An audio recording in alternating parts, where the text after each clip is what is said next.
Salam alaikum, donc c'est Boutif Mohamed. On est le mardi 28 juin 2022. Il est 21h42, c'est bientôt la prière de l'Aïcha, Inch'Allah. Donc voilà, je vais commenter. Donc je vais commenter un peu l'actualité. Donc on a un nouveau président de la France là. Je crois que ça date du 26. Bref, ces derniers jours. Donc le nouveau président de la France, donc Jonathan Arfi. Donc un juif algéro-marocain qui remplace le Ouistiti là, Francis Khalifa. Donc voilà, donc il est le nouveau président du CRIF. Donc Jonathan Arfi, donc il doit avoir 42 ans, il est né en 1980. Est-ce que c'est un cousin de Fabrice Arfi là, de Mediapart, là, le journal qui m'a censuré? Voilà, après, est-ce qu'il est là pour mettre un coup de pression à Macron? Est-ce que Francis Khalifa a échoué dans sa mission? Bref, on s'en fout. De toute façon, il connaît le tarif. Gang gang, hein. Il est mort dans le film. Donc aujourd'hui, là, mardi matin, il y a eu une descente de flics, c'était vers 6h, de la DGSI accompagnée du RAID, dans le quartier Croix-Rouge à Reims, donc allée des Limousins, donc une rue proche de celle où vivait Saïd Kouachi. Donc Saïd Kouachi vivait avenue Bonaparte. Donc voilà, je sais pas si c'est l'immeuble où se trouve une petite mosquée à Croix-Rouge. Je sais plus le nom de la rue. Je sais plus. Je vais regarder. Je vous mettrai ça sur le comment. Je vous l'écrirai sur l'écran. Donc on a aussi le procès de djihadistes strasbourgeois qui avait été infiltré par un pédophile de la DGSI, donc alias Ulysse. Donc ça se voit lui qu'il aime les sirènes, mais les sirènes de la police, pas comme Ulysse là il s'appelle Homer de l'Iliade et l'Odyssée. Et donc lui il va témoigner comme Olivier Combes lors du procès. Voilà, Olivier Combes lui il avait témoigné sous X lors du procès des attentats de janvier 2015, donc sous anonymat. Donc le code là de Ulysse, il va témoigner avec le code 282-SI. Donc moi je pense, hein, je pense que s'il témoigne sous X, c'est que il doit être mis en examen pour viol, pédophilie ou trafic de drogue, hein. Parce que sinon pourquoi il se cache? Parce que je vous disais, j'ai dû vous le dire en France. Donc vous allez voir, voilà quoi, une scène, vous allez assister à une scène, une bavure policière par exemple. Donc vous êtes quelqu'un de bonne foi, quelqu'un d'honnête, un citoyen honnête, et vous assistez à une bavure policière. Vous décidez, bah voilà, pas d'être courageux, mais d'être un citoyen honnête. Donc vous décidez de témoigner en faveur de la victime de la bavure policière. Votre témoignage ne sera pas retenu, hein. Surtout si vous êtes un ingénieur d'origine algérienne, voilà, bon père de famille, voilà quoi, ou malien, ou nigérien, ou turc. Donc voilà, votre témoignage sera pas valide. Moi ça m'est arrivé, hein. Donc c'était pour témoigner en faveur d'un jeune qu'un indique de la police voilà, a tenté d'assassiner avec un fusil. C'était en 2012 je crois. Donc mon témoignage a été écarté par la juge d'instruction, hein. Et l'avocat de la victime, donc il lui a dit lui, il a témoigné, il n'a pas eu peur. Bref. Et donc la police, elle va préférer utiliser, bon elle l'a fabriqué quoi, un témoignage anonyme sous X, bah, qui sera retenu et utilisé à charge contre le coupable désigné par les autorités, ou à décharge voilà quoi, contre la victime. Voilà, c'est comme ça que ça se passe en France. Voilà, un anonyme sous X a plus de, sa voix a plus de de poids, son témoignage a plus de poids que voilà quoi, un citoyen honnête qui décide de dire la vérité. Donc on a aussi un événement là dans l'actualité là, donc des migrants subsahariens massacrés par les autorités marocaines à la frontière avec l'Espagne. Donc faut savoir que il y a deux enclaves espagnoles au Maroc, du moins frontalières du Maroc. Deux enclaves en Afrique, pour mettre la rage là, aux Marocains royalistes, marzénistes, machin là. Donc il y a Ceuta et Melilla. Donc apparemment ça s'est passé au niveau de Melilla. Donc il y a plusieurs dizaines de migrants africains qui ont été massacrés par les autorités marocaines ou voilà, qui les autorités marocaines n'ont pas porté secours.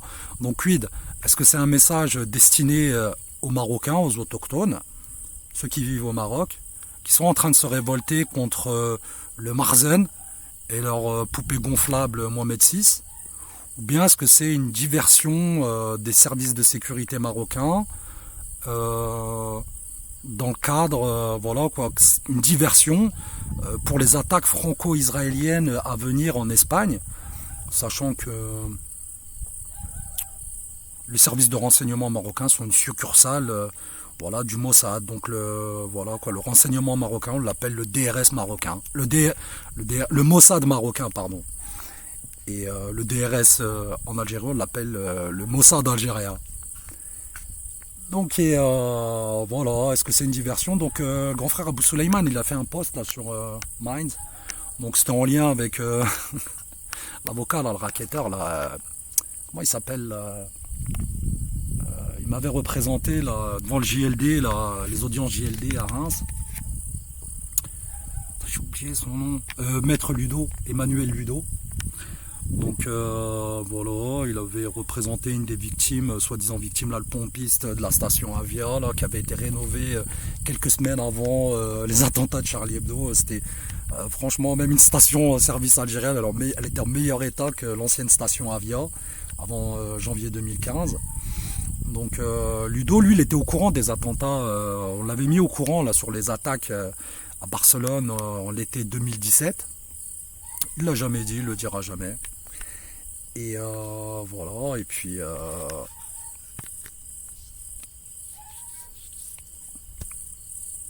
voilà une diversion. Le Maroc, c'est une base arrière du terrorisme franco-israélien. Donc c'est du Maroc que partaient les attaques contre les civils algériens pendant les années 90. C'est depuis le château du roi du Maroc à Besse, près de Crépy-en-Valois, dans le département de l'Oise, qu'ont été préparées les attaques contre Charlie Hebdo, les attaques contre Madrid, c'était en 2007 je crois, ou 2004, 2007 je sais pas, bref. Et voilà les attaques, c'était en 2000, je vous remettrai la date.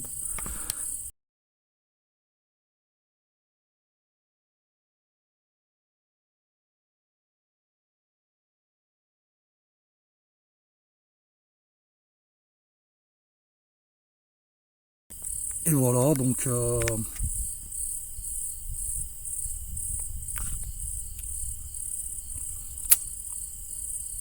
préparez-vous. Donc j'ai lu aussi là que les distributeurs d'énergie français là, demandent aux consommateurs français de réduire drastiquement, immédiatement leur consommation d'énergie, c'est-à-dire électricité, gaz, carburant fossile, c'est-à-dire essence, diesel. Voilà, là apparemment j'ai lu que la centrale à charbon là, de Saint-Avold en Moselle allait être redémarrée pour produire de l'électricité. Donc on vous l'a dit, hein, revenez au bled. Ici l'essence, le prix de l'essence et du gasoil il n'a pas bougé depuis plus de 2 ans. Hein. Le gasoil il doit être à 30 dinars, donc vous divisez par 200, bon, on va dire 200 parce que maintenant c'est 210. On va diviser par 200, donc ça fait ouais, ça fait une misère. Le super il est à je crois 46 ou 47 dinars le litre. La bouteille de gaz la standard là, de butane, donc elle est à 200 dinars en station service. On vous la livre devant la porte à 250 dinars. Donc à moins d'1 euro. Donc voilà, on vous a dit de revenir. Donc maintenant, les musulmans, voilà, en particulier les franco-maghrébins installés en France, bah, qui courent après des chimères, je vous l'ai dit à plusieurs reprises, bah, vous allez payer, c'est vous qui payez la facture. Hein. Et voilà, vous seriez revenu ici pour changer les choses, pour changer votre vie déjà dans un premier temps, et vivre paisiblement. Donc là, tout à l'heure, j'ai une réflexion personnelle là, par rapport à la hijra, c'est-à-dire aux musulmans de venir vivre en terre d'islam, qu'ils soient maghrébins, subsahariens, sahéliens, turcs, comment albanais, comment bosniaques ou tchétchènes. Donc eux, leurs terres, c'est des terres d'islam. Donc après, vous avez les Français de souche, les Européens de souche, ils sont convertis à l'islam. Bah, ils sont les bienvenus en terre d'islam. Donc voilà, qu'est-ce que vous avez, qu'est-ce que vous pouvez construire en Europe? Rien. Vous pouvez rien faire. Vous pouvez éventuellement acquérir un bien immobilier avec des taux d'intérêt, voilà quoi. Les taux d'intérêt, c'est haram. Donc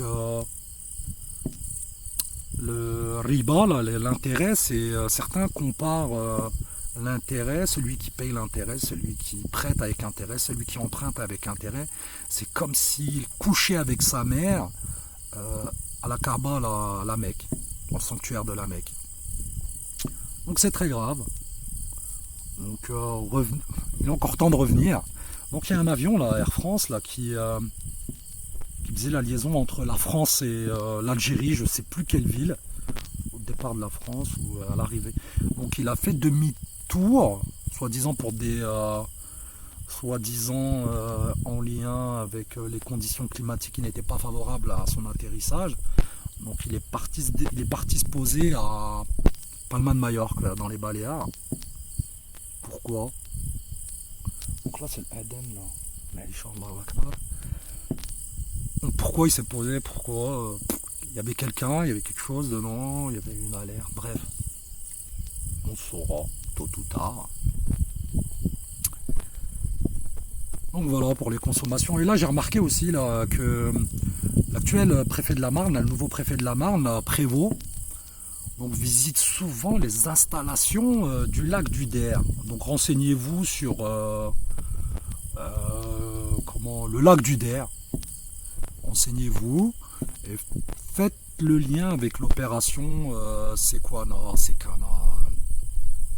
Donc voilà, comment une opération, voilà l'exercice Secana, pardon. Donc c'est des exercices en lien avec voilà une éventuelle crue de la Seine, avec d'importantes inondations à Paris et en région parisienne. Pourquoi est-ce qu'ils visitent ces installations? Donc aussi, ouais, il y a quelques jours, donc on a assisté à l'arrestation et l'audition, je ne sais pas s'il est sorti, j'ai pas vérifié, donc du journaliste, du moins un journaliste controversé, qui s'appelle Alex Jordanov. Zama, il aurait écrit un livre, Enquête sur la DGSI. Donc ça, c'est sûrement un coup de pub pour son livre, pour amener voilà, quoi, certains complotistes, certains vers une voie de garage, c'est-à-dire à croire une nouvelle fausse vérité. Donc moi je dis que c'est voilà quoi, il a sûrement balancé ses sources de la DGSI. Donc le but c'est de dissuader d'autres agents de parler, de tenter de sauver leurs fesses, parce qu'ils sont morts dans le film, hein, ils le savent, on va les fumer, on va les monter en l'air, comme Lerner, comme l'autre là, le nouveau là, Jonathan Arfi, ou bien comment il s'appelle voilà, le squal, Scorsini, Calvar, Nunez, la Chipolata. Donc je l'appelle Chipolata, bon lui c'est un pied noir d'Algérie, est-ce qu'il est juif? Je pense pas. Donc les merguez c'est les juifs d'Algérie, parce qu'ils mangent pas de porc. Lui c'est une Chipolata. Et voilà, donc comment il s'appelle? pas Jonathan, Alex Jordanov. Donc voilà, c'est des flics qui ont sans doute parlé sur certaines pratiques de la DGSI, les faux PV, les violences, les manipulations. Je sais pas, je lirai pas son livre, j'en ai rien à foutre. Et voilà quoi, donc vous avez joué, vous avez perdu, vous payez la facture. Et voilà, il y a aussi un tweetos. Donc son arrobas c'est eradicator site. Donc je vous mets non. Et qui est alias Venator. Donc il aurait disparu de la circulation depuis le 1er mai 2022. Il n'a plus retweeté. Donc j'ai pas cherché s'il avait un Facebook ou s'il avait d'autres voilà quoi à travers ces deux pseudos. Donc certains disent qu'il y aurait eu des arrestations secrètes de la DGSI du pédophile Olivier Combes. En a-t-il été victime? Donc ce tweetos, est-ce que c'est une femme, est-ce que c'est un homme, j'en sais rien. Donc à relayer les photos que j'ai divulguées, publiées en juin 2021, avant le procès du pédophile terroriste Olivier Combes, coach manager des frères Kouachi. Franchement, si c'est fait monter en l'air, c'est un peu bien fait pour sa gueule. C'est une fille, c'est triste. Et voilà pourquoi il n'a pas cité la source, pour se couvrir. Des gens, ils veulent se la jouer solo, ils veulent une gloire personnelle. Bah, il t'en a un coup. Hein. Voilà, et puis voilà. Donc nous, on a travaillé pour la communauté musulmane, pas pour vos gueules de merde là, d'égoïstes. Donc pour vos enfants, pour les femmes innocentes, pour les handicapés, pour les vieux, pour les générations à venir, pour les croyants sincères. Donc après, ceux qui couraient après le dunya, bah ils tenaient un coup, hein, c'est bien fait pour eux. Voilà, après on s'est arrangé pour que l'article 51 de l'ONU et la charte 7 de l'ONU anti-génocide soient activés pour pouvoir vous défendre physiquement ainsi que vos intérêts, bande de chiens. Donc voilà. Et donc je vais aussi adresser un message à Damien Abad, et qui est alias, on a dit pas le physique, mais bon, c'est pas moi, ça vient pas de moi, je l'ai dit, et qui est le pingouin, parce que moi je savais pas qu'il avait un handicap. C'est quand j'ai lu le sobriquet pingouin associé à son nom. Donc j'ai essayé de voir une vidéo, j'ai trouvé une vidéo, j'ai constaté qu'il était handicapé suite à une maladie congénitale, machin, je sais pas ce qu'il a comme maladie, bref. Donc je vous mets les tweets, hein, c'est pas de moi, hein, et je me permettrai pas de relier, voilà, c'est tape en dessous de la ceinture, même s'il le mérite, c'est un violeur, il mérite d'être castré avant d'être zigouillé, être transformé en eunuque et être intégré dans le harem de Makrata et avant d'être guillotiné. Donc je vous mets les tweets. Là, je les mets à la chaîne là tout de suite. Là, donc il y en a, c'est une masterclass.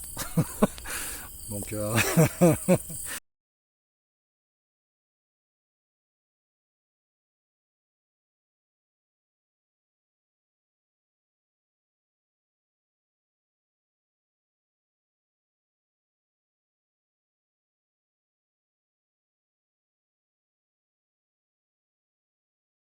il serait, Damien Abad serait conciliant avec comment ça s'appelle, les séparatistes musulmans. C'était niqué de la tête en France, hein. Franchement, la facture qu'on va vous envoyer, c'est-à-dire des milliards d'euros à payer sur plusieurs générations, elle est méritée, hein. Vous n'avez qu'à pas voter pour des racistes. Au lieu d'écouter la raison, vous avez préféré écouter vos passions. bah vous payez la facture, hein, et essayez de transmettre aussi voilà vos maladies, vos passions, c'est-à-dire voilà vos maladies, c'est-à-dire votre haine à vos enfants pour que la facture qu'ils vont payer à nos enfants, bah elle soit aussi justifiée, hein. Donc Damien Abad, voilà. Donc là vous avez vu les tweets. Bon, c'est méchant. Moi je relaye pas, hein. Pas retweeté. Donc Damien Abad, moi je suis comme toi, hein. J'ai une carte d'invalidité, hein. T'es ministre de la solidarité des handicapés, machin, bah tu te démerdes, hein. Les Algériens, les Algériens ils veulent ni confirmer, ni infirmer le diagnostic de tes copains là, de l'ARS Grand Est là, anciennement ARS Champagne-Ardenne. Ah bah tu te démerdes, hein, t'es calé, quand moi je t'envoie ça sur ton compte Twitter. Voilà, je vais couper la vidéo, là, l'extrait, machin. Tu te démerdes là pour qu'on me renouvelle ma carte d'invalidité, qu'on rack, hein, c'est tout, hein. Et voilà, et puis c'est tout, hein. Et puis voilà. Donc moi je vous souhaite une bonne soirée à mes amis, à mes sympathisants. Mes sympathisants. Donc voilà. Je voulais vous dire un truc là, c'était en lien avec ouais voilà. Donc ouais, Alex Jordanov. Donc son livre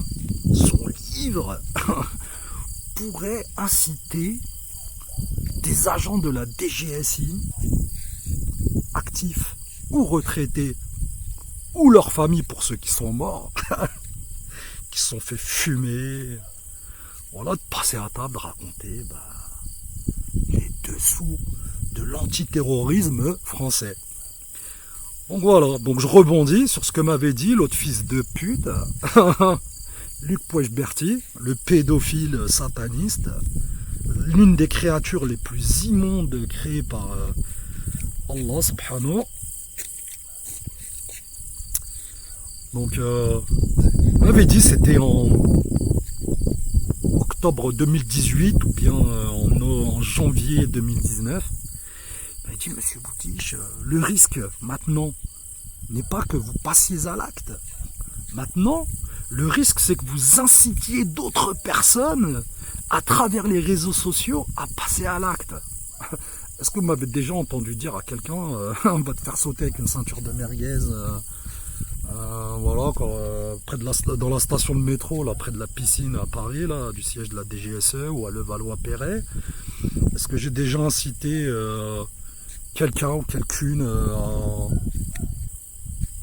à aller en Syrie? Moi je vous dis de rentrer. Moi je m'adresse